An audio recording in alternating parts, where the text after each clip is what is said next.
자, 오늘 빌레몬서 1장 1절로부터 7절까지의 말씀을 가지고 생기를 주는 사람 빌레몬이라는 제목으로 하나님 말씀 증거하겠습니다. 이번 수양의 주제는 주 안에서 우린 하나였습니다. 우리가 예수님의 보혈의 피를 물려받은 하나님의 가족이기 때문에 하나가 될 수 있다고 했습니다. 하나가 되는 것은 우리 조직의 효율성을 높이기 위해서가 아니라 예수님의 소원이라고 말씀드렸죠. 누가복음 17장에 보시면 예수님께서 제자들을 위해서 기도하시는 장면이 나오는데, 그 예수님이 기도하시는 장면에서 3번씩이나 연거푸 반복해서 아버지, 저들이 하나가 되게 하옵소서라고 예수님께서 기도하시는 장면이 나옵니다. 우리가 하나 되는 것이 예수님의 소원입니다. 우리가 하나가 되어지는 것이 우리 아버지의 소원입니다. 그런데 수양의 첫날부터 또 첫 시간부터 하나님께서 역사하시는 것을 저는 느낄 수가 있었습니다. 저도 이 찬양을 인도를 오래 하다 보니까 딱 이렇게 기타를 잡고 딱 쓰면요, 우리 흔히 하는 말로 촉이 옵니다. 촉이. 아, 오늘 되겠다. 그런데 처음 찬양을 딱 부르는데 하나님께서 그 자리에 계신 것을 느낄 수가 있었습니다. 더 감동이 되는 것은 그 은혜가 마지막 날 마지막 순간까지 계속되는 거예요. 그래서 보통 우리 마지막에 청소를 하고 정리할 때 보면은요, 진짜 일꾼들만 몇 명이 남습니다. 그래서 아주 그 모든 일들을 다 떠맡아서 해야 되는 거예요. 힘들죠. 피곤하죠. 그런데 이번에 보니까요, 마지막 순간까지 성도님들이 함께 청소하고 마무리하고 정리하고 이런 것들을 보면서 하나님께서 함께 하셨구나 하는 것을 느낄 수가 있었습니다. 참 감동이었습니다. 우리가 이 가족이라고 하는 뜻에서, 우리 모두가 다 가족이라고 하는 뜻에서 이번 수양회는 가족 수양회라고 불렀습니다. 여러분이 가족의 특징이 무엇입니까? 가족은 선택하는 게 아닙니다. 주어지는 것입니다. 하나님께서 주신 것입니다. 가족은 내가 선택할 수 없고 하나님께서 주신 것입니다. 하나님께서 우리를 가족으로 부르셨습니다. 표면적으로 보면 여러분이 선택한 거죠. 내가 연합장로교회를 내 교회로 선택한 것처럼 보여집니다. 그러나 그것은 표면적인 그러한 모습일 뿐입니다. 실제로 우리를 이곳에 인도해 주신 분은, 이곳으로 불러주신 분은 하나님이십니다. 우리가 하나님의 부르심을 받고 이 자리에 있는 것입니다. 하나님께서 우리를 가족이 되게 하셨습니다. 우리를 가족으로 삼아 주셨습니다. 그렇기 때문에 가족은 선택이 없다고 말씀을 드렸어요. 미우나 고우나 가족은 가족인 것입니다. 교회에서 보면 어떤 사람은 그냥 이렇게 왠지 끌리는 사람이 있습니다. 호감이 가고 말이죠. 성격도 좋고 또 번지를 하고 말이죠.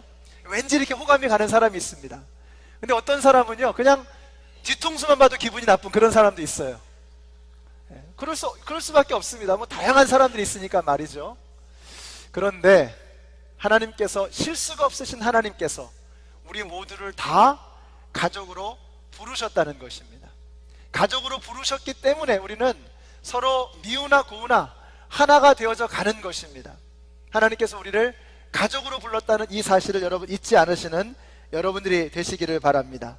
그래서 우리가 정말 하나님께서 가족으로 부르셨기 때문에 서로가 서로에게 피할 수 없는 운명이다 라는 것을 받아들여야 됩니다.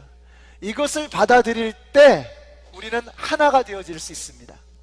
교회 안에서 불필요한 사람은 단 하나도 없고, 하나님께서 불러주셨고 하나님께서 선택해 주셨다라고 하는 것을 인정하고 받아들일 때 우리는 하나가 되어질 수 있는 것입니다.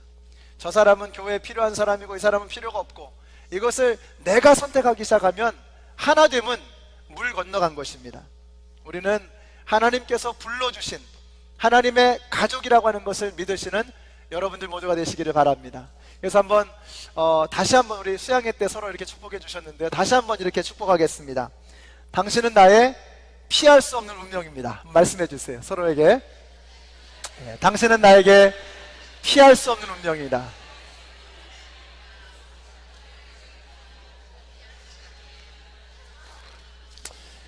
하나님께서 그 사람을 그 자리에 불러주신 데는 반드시 이유가 있습니다. 그 사람을 통해서 내 인격의 모난 곳이 연단되어지고 내 인격의 부족한 부분들이 채워지는 것입니다. 나하고 좋은 사람하고 잘 맞는 사람하고 지내면 맨날 그 수준을 벗어날 수 없습니다. 그러나 나하고 안 맞는 사람하고 맞춰가면서 나하고 잘 뭔가 이렇게 어긋나는 사람들하고 자꾸 뭔가를 하나로 같이 해가면서 우리는 점점 성장해 가는 것입니다. 하나님께서 우리 모두를 한 가족으로 불러주신 이유가 뭐냐? 내 연약하고 모자라고 부족한 부분을 하나님께서 채워주시기 위함이라고 하는 것입니다. 그래서 마지막 날 설교가 무엇이었습니까? 그의 안에서 건물마다 서로 연결하여 주 안에서 성전이 되어가고 너희도 성령 안에서 하나님의 거하실 처소가 되기 위하여 예수 안에서 함께 지어져 가느니라. 과정이라는 것입니다. 과정.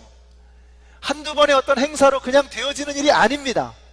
하나님의 가족이 되어져 가는 것은 우리가 함께 이루어 가야 할 과정이라는 사실입니다. 왜 그렇습니까? 이러나 저러나 우리가 하나님께서 우리를 운명적으로 한 가족이 되게 하신 것입니다. 자, 그때부터 우리는 그 사람의 모습을, 참된 모습을 발견하기 시작합니다. 참 희한한 게 있습니다.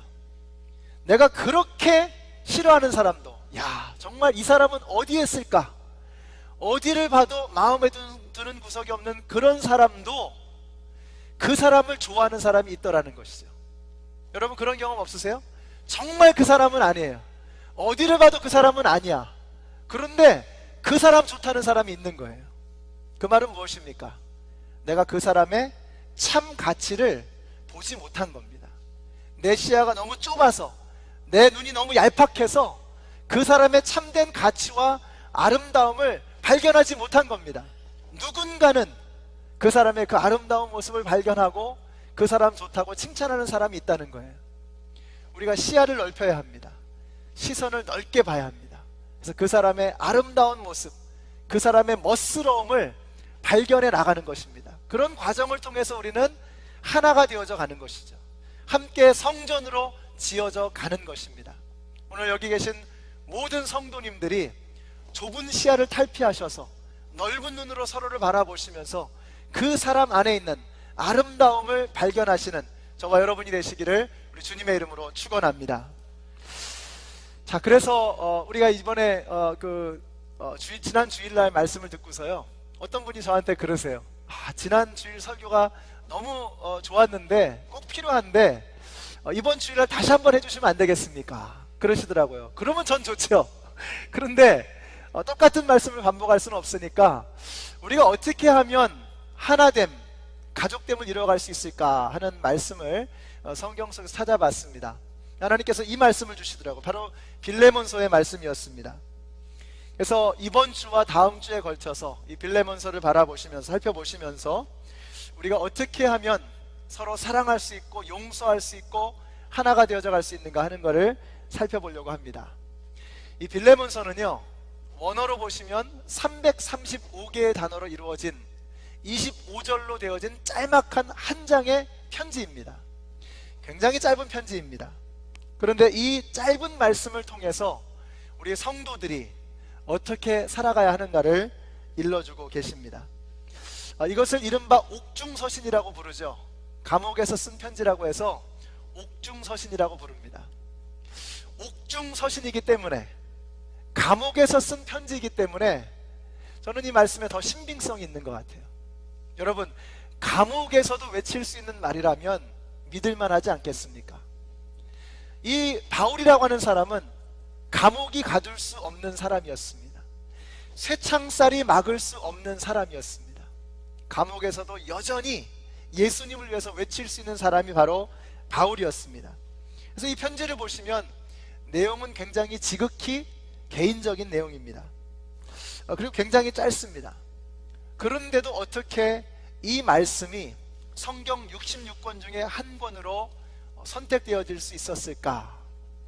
정말 이 생각을 묵상을 하면서, 이것을 묵상하면서 그런 생각이 들었습니다. 하나님께서 어떻게 빌레몬서를, 다른 기라성 같은 교리적인 내용이나 아주 대단한 내용들이 많은 그런 글들이 얼마든지 있었을 텐데 하나님께서 어떻게 해서 이 빌레몬서를 성경의 66권 중에 한 권으로 선택하셨을까?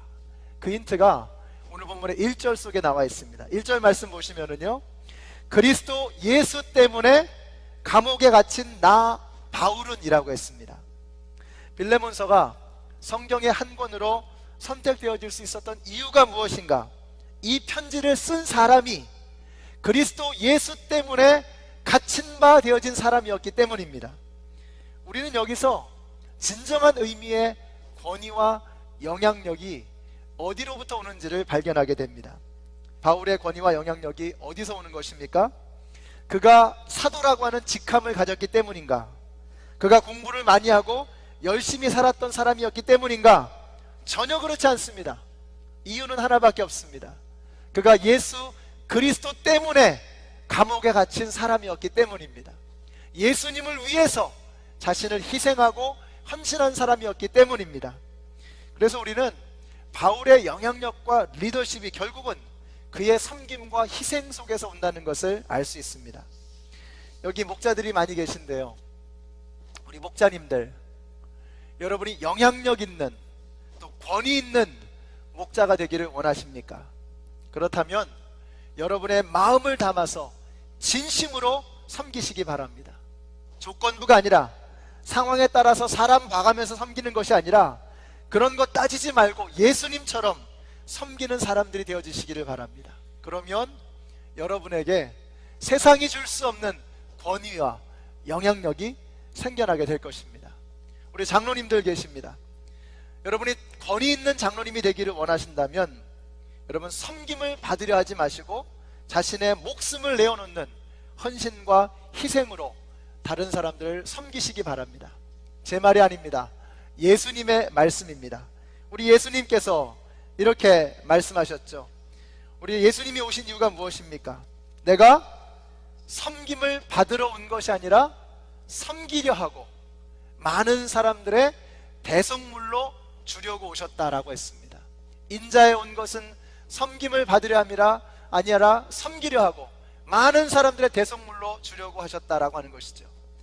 어디에서 예수님의 영향력이 오는가? 예수님의 온 인류를 향한 자신을 내어주심, 온 인류를 향해서 자신의 모든 것을 내려놓으시고 섬겨주심, 바로 여기서부터 예수님의 권위, 예수님의 능력, 예수님의 영향력이 나오는 것입니다. 그래서 여러분 어떠세요? 어떤 장로님이 멋있습니까? 빗자루를 드시는 장로님, 앞치마를 두르시는 장로님, 예수님처럼 섬기시는 장로님들이 멋있잖아요. 여러분이 겉으로 볼 때는 어떤지 몰라도, 겉으로 볼 때는 좀 이렇게 잘 입으시고 또 뭐 세상적으로 성공하시고 이런 분이 굉장히 이렇게 영향력 있는 것처럼 권위 있는 것처럼 보여질지 몰라도 여러분의 속으로 어떻습니까? 정말 나 이런 장로님을 닮고 싶다, 나도 장로가 된다면 이런 사람처럼 되고 싶다. 어떤 분이십니까?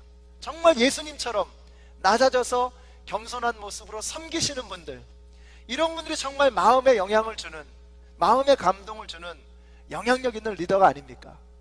우리 교회의 모든 리더십들이 이런 예수님을 닮은 섬기는 리더들이 되시기를 우리 주님의 이름으로 축원합니다. 자, 그래서 오늘 본문의 1절을 한번 보세요. 자, 바울이 이런 헌신과 사랑을 가지고 한 사람을 칭찬하는데 1절 보세요. 형제 디모데와 사랑하는 동역자 빌레몬이라고 했습니다. 또 자매 아비아와라고 했습니다. 아비아, 빌레몬의 아내죠. 우리의 전우 아키뽀라고 했어요. 빌레몬의 아들입니다. 여러분 무엇이 느껴지십니까? 로마서 맨 마지막 장 16장에 보시면 바울의 많은 동역자들이 소개가 되어 있습니다. 바울에게는 많은 동역자들이 있었습니다. 많은 전우들이 있었습니다. 많은 친구들이 있었습니다. 그런데 바울이 그런 사람이 아니거든요. 바울은 타고 태어나기를 깐깐한 성격으로 태어났습니다. 목적지향적인 사람, 일중심적인 사람이었습니다. 그래서 관계가 해치더라도 그 목표를 이루기 위해서 열심을 다했던 사람입니다. 그런데 바울이 그런 자신의 습성을, 자신의 타고 태어난 모습을 내려놓고 조금씩 변화되어지는 것을 발견하게 됩니다. 그래서 바울은 많은 동역자들을 만들었습니다. 많은 동역자들을 세웠습니다. 여러분, 바울이 얼마나 몸부림치면서 노력을 했을까요? 우리가 이 바울에게서 배우는 것이 무엇입니까? 오늘 본문에서도 형제인 디모데, 그리고 동역자인 빌레몬, 자매인 아비야, 나의 전우인 아키포, 한 사람 한 사람을 열거하면서 자신과 함께하는 모든 친구들을 소개하고 있는 것입니다.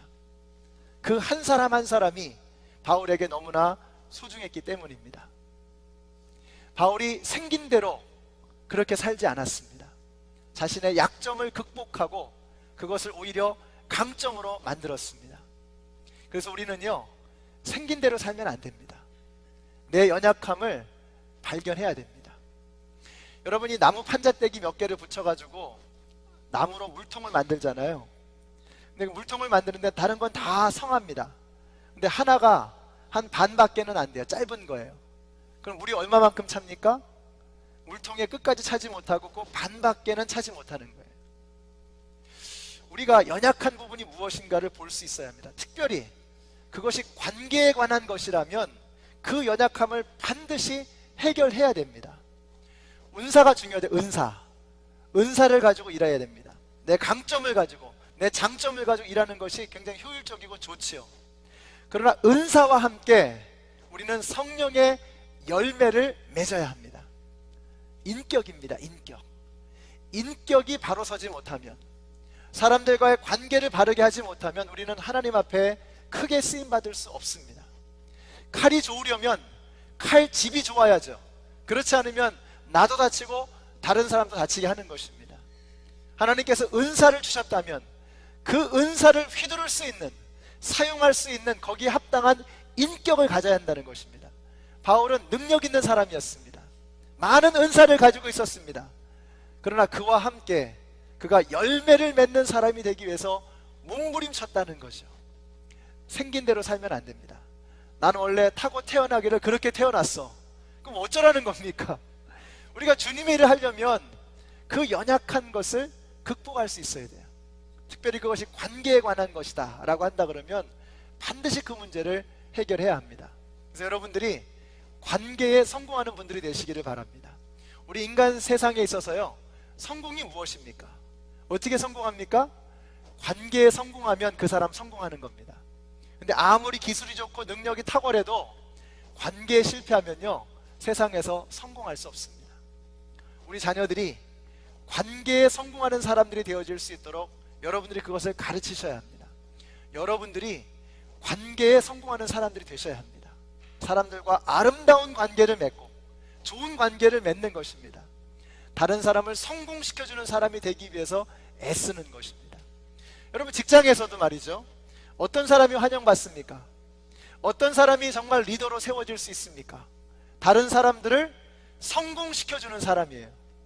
다른 사람이 성공할 수 있도록 나를 희생하는 사람, 결국은 이 사람이 영향력을 미치게 되어 있고 이 사람이 승진하게 되어 있습니다. 이 사람이 성공하는 겁니다. 나 혼자만 올라가려고 다른 사람을 밟고 일어서는 사람은 처음에는 조금 성공할지 몰라도 결국은 실패하게 되어 있습니다. 진정으로 영향력 있는 사람, 진정으로 권위가 있는 사람, 정말 없어서는 안 될 사람, 그 사람은 다른 사람을 성공시켜주는 사람입니다. 바울이 그런 사람이 된 거예요. 원래 처음부터 그런 사람이 아니었지만 성령님의 은혜를 통해서 깨닫게 되는 것이 무엇이냐? 성령의 열매를 맺어가야 되겠다. 다른 사람을 성공시켜주는 사람이 되어야겠다. 그러면서 자신의 연약함을 극복해가는 우리 바울의 모습을 발견하게 되는 것입니다.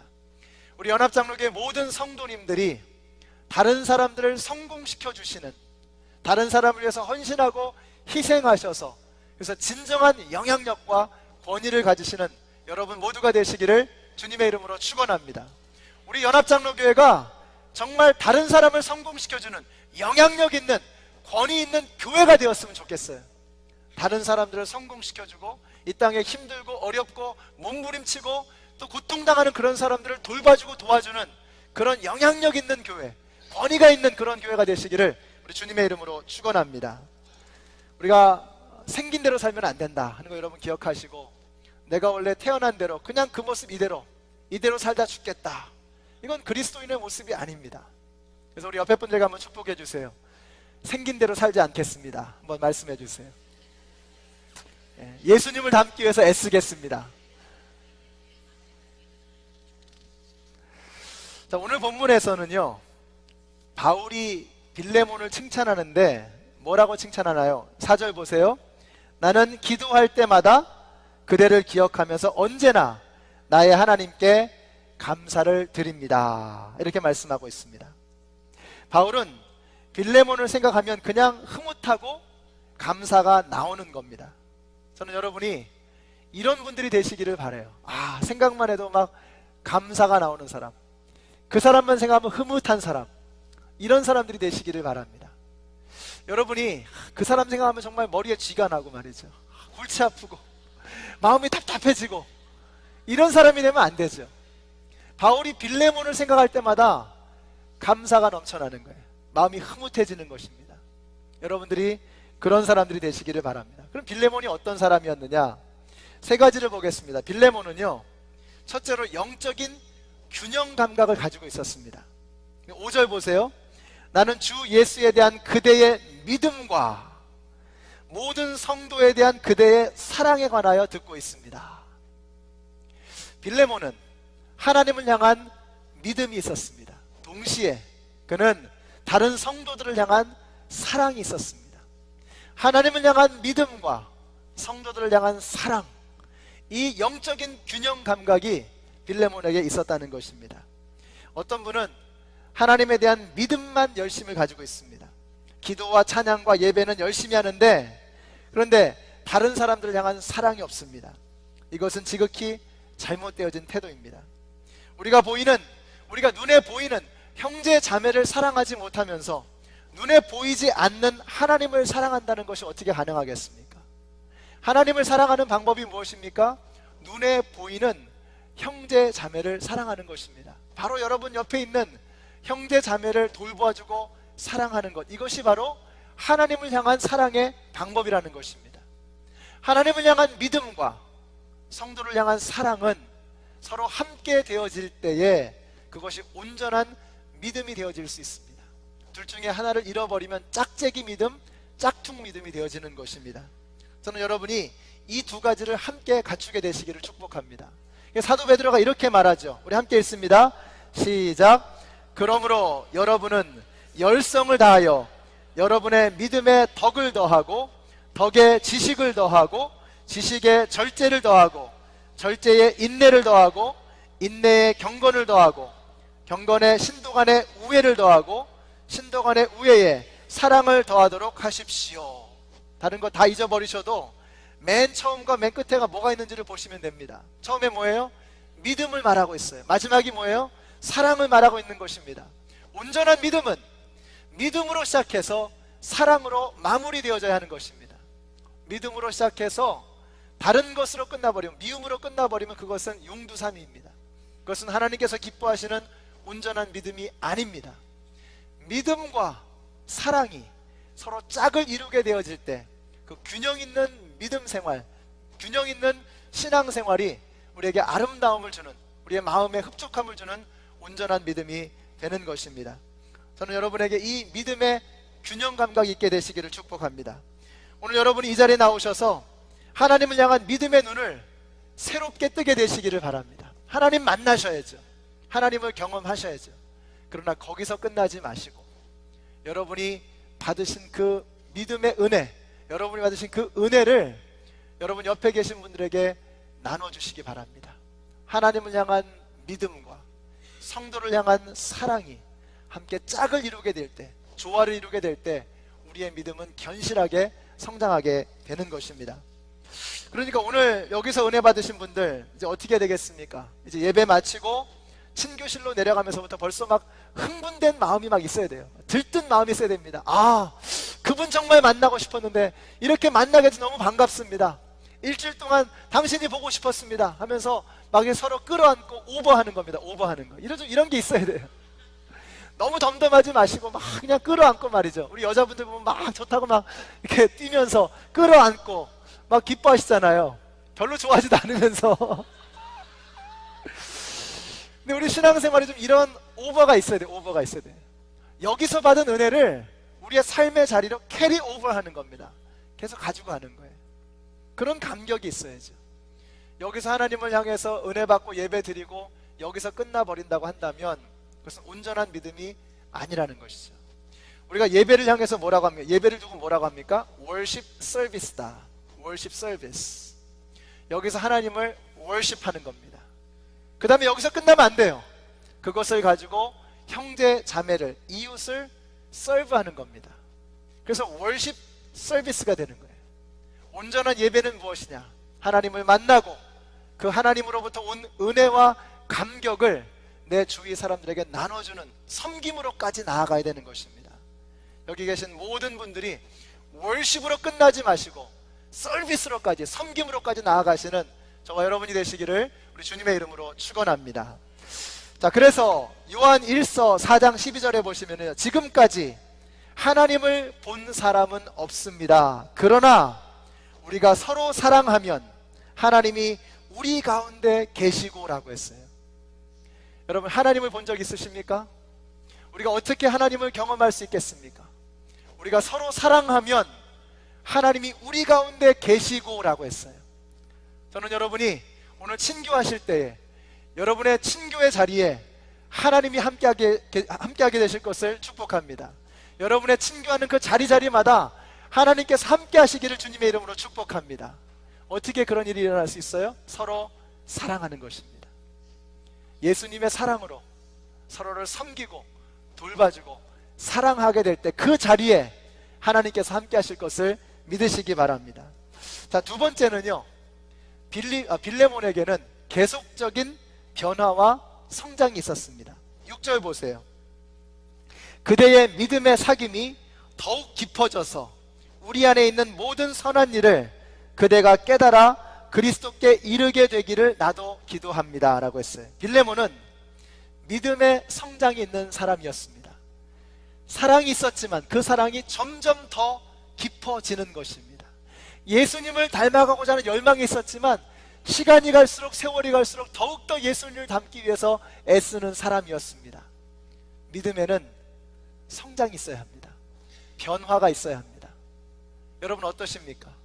신앙생활을 수십 년을 했는데 여전히 변화되지 못하고 여전히 성장하지 못하고 제자리 걸음을 하고 있습니까? 여러분, 신앙생활에 있어서 제자리 걸음은 있을 수 없어요. 현상 유지는 있을 수 없는 것입니다. 자전거는 달려갈 때 넘어지지 않습니다. 멈추는 순간 넘어지게 되어 있습니다. 우리가 믿음 성장을 멈추면, 예수님 닮아가기를 멈추는 순간 우리도 넘어지게 되어 있습니다. 그러나 that's okay. 넘어지셔도 괜찮습니다. 다시 일어나면 되는 것입니다. 여러분, 포기하지 마시고, 믿음이 잘 성장하다가 멈춰버렸습니다. 덜커덩하면서 쓰러졌습니다. 괜찮습니다. 다시 일어서면 되는 것입니다. 말씀드렸죠? 넘어진 숫자보다 일어나는 숫자가 한 번 더 많으면 되는 겁니다. 우리 신앙생활이라고 하는 것은 항상 업앤다운이 있을 수밖에 없어요. 오르락내리락이 있는 것입니다. 항상 부침을 거듭하는 것입니다. 중요한 것은 무엇이냐? 우리의 평균치가 올라가면 되는 거예요. 계속해서 좋아지면 되는 겁니다. 어제보다 오늘 조금 더 좋아지면 되는 거예요. 넘어졌어도 다시 일어서면 되는 것입니다. 주님의 손을 붙들고 다시 일어서면 되는 것입니다. 여러분들이 지금 믿음의 성장을 더 이상 이루지 못하고 자포자기하고 주저앉아 계신다면 지금 우리를 향해서 손을 내밀어 주시는 그 예수님의 손을 붙들고 다시 일어서는 여러분들이 되시기를 주님의 이름으로 축복합니다.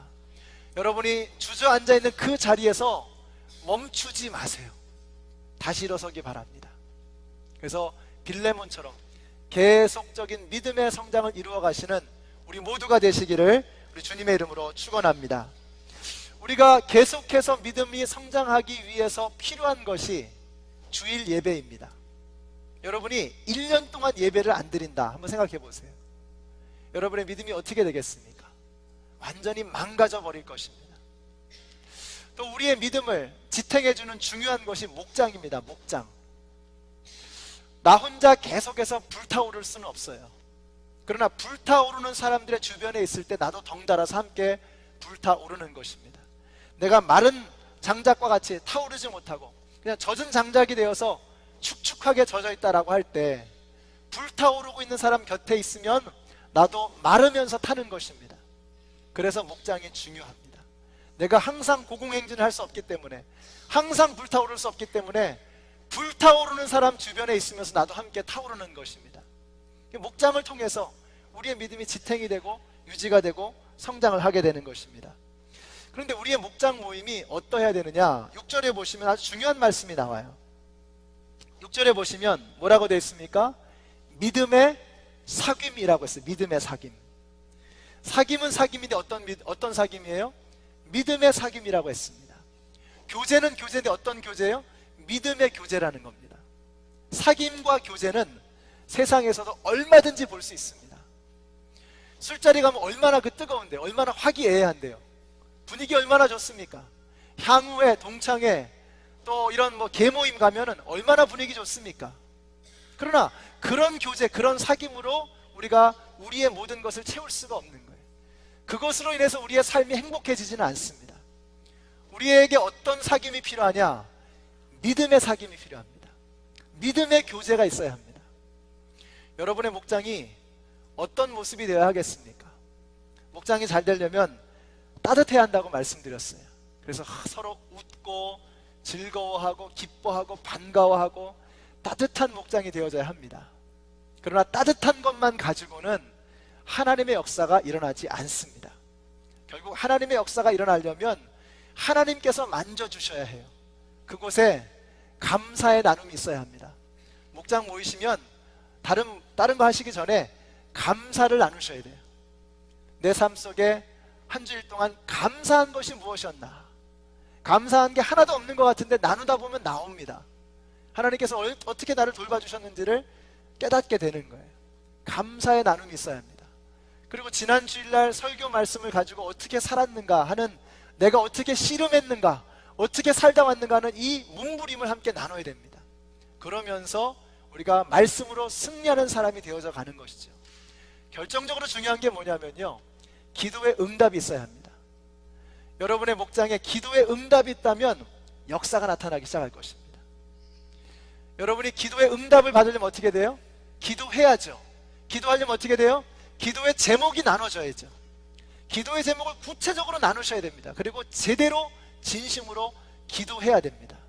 그래서 기도의 응답이 나타나면 안 믿는 사람들도 야, 여기에 뭐가 있구나, 되어질 수 없는 일인데 목장 식구들이 모여서 기도하니까 응답이 오는 거예요. 그러면서 하나님을 느끼기 시작하는 것입니다. 그래서 목장에 안 나가면 왠지 막 손해보는 것 같은 느낌, 급한 일이 있어서 목장에 못 나가더라도 전화로라도 기도 제목을 나누는 겁니다. 안 그러면 손해니까. 이런 역사가 목장에 나타나야 돼요. 안 가면 손해다, 왜 안 오세요, 왜 안 오세요 이렇게 붙잡는 게 아니라 목장에 안 가면 손해다, 이런 느낌을 줄 수 있는 그런 목장이 되려면 믿음의 교제가 있어야 한다는 것이죠. 그래서 우리 연합장로계 목장들이 그냥 놀고 먹는 그런 분위기로 끝나는 것이 아니라 그 안에 믿음의 참된 교제를 나눌 수 있는 그런 믿음의 모임이 되시기를 주님의 이름으로 축원합니다. 한두 번은요 그냥 재밌으면 그거로 끌립니다. 그러나 여러분들 다 어른들 되시고 말이죠, 바쁘시고 또 할 일 좀 많으신데 그냥 즐기러 가겠습니까? 그 모임이 계속 유지가 되겠습니까? 하나님을 만나야죠. 하나님을. 그러려면 여러분의 목장 모임이 믿음의 교제를 나누는 자리가 되어야 한다는 것입니다. 그래서 혹시 여러분 가운데서 정말 하나님께서 함께 하시는 목장으로 우리의 목장 모임을 만들어가지 못했다라고 한다 그러면 이번 주부터 바꾸십시오. 그래서 정말 VIP들이 와서도 하나님을 느끼고 만날 수 있는 그런 하나님이 살아 역사하시는 그런 목장 모임들이 되시기를 우리 주님의 이름으로 축원합니다. 믿음의 사귐이 있는 그런 목장이 되어야 한다라는 것이죠. 오늘 말씀 마치겠습니다. 우리 7절 말씀 같이 읽습니다. 시작. 형제여, 나는 그대의 사랑으로 큰 기쁨과 위로를 받았습니다. 성도들이 그대로 말미암아 마음의 생기를 얻었습니다. 자, 빌레몬은 어떤 사람이었는가? 주위 사람들의 마음에 생기를 주는 사람이었습니다. 여러분은 어떻습니까? 여러분은 주변 사람들의 마음에 생기를 불어넣어주는 분들이십니까? 한번 돌아보세요. 내가 과연 어떤 사람인가? 여기서 이 아나파우오라고 하는 단어를 쓰는데요, 이게 영어로는 refresh라는 말입니다. refresh, 다시 프레시하게 만들어주는 거예요.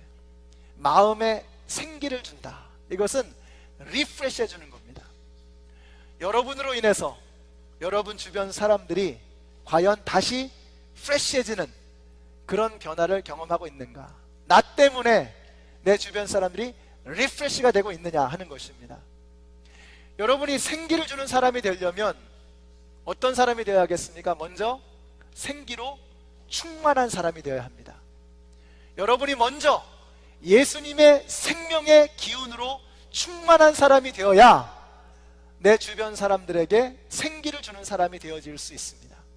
오늘 여러분들이 이 자리에서 예수 그리스도의 생명의 기운으로 충만하게 되시기를 주님의 이름으로 축원합니다. 그래서 그 사람 손을 딱 잡으면 막 찰지가 되는 거예요. 충전이 되는 거예요. 일주일 동안 세상에서 헤매고 방황하면서 완전히 방전된 상태로 목장에 왔는데, 또 교회에 왔는데 그 사람의 눈빛을 보니까, 그 사람이 반겨주는 모습을 보니까, 그 사람이 잡아주는 손길을 경험하니까 생기가 도는 것입니다. 충전이 되는 거예요. 그런 역사가 우리 교회 안에서, 여러분의 목장 안에서 일어나게 되시기를 축복합니다. 그러려면 여러분이 먼저 충전되셔야죠. 여러분이 먼저 생명의 기운으로 그득하셔야죠. 그래서 여러분들 때문에 주변 사람들에게 감사한 마음이 생겨나고, 빌레몬이 바울에게 그랬던 것처럼 여러분 때문에 주변의 수많은 사람들에게 생명의 기운이 증거되고 전달되어지는 그런 역사가 있게 되시기를 우리 주님의 이름으로 축원합니다.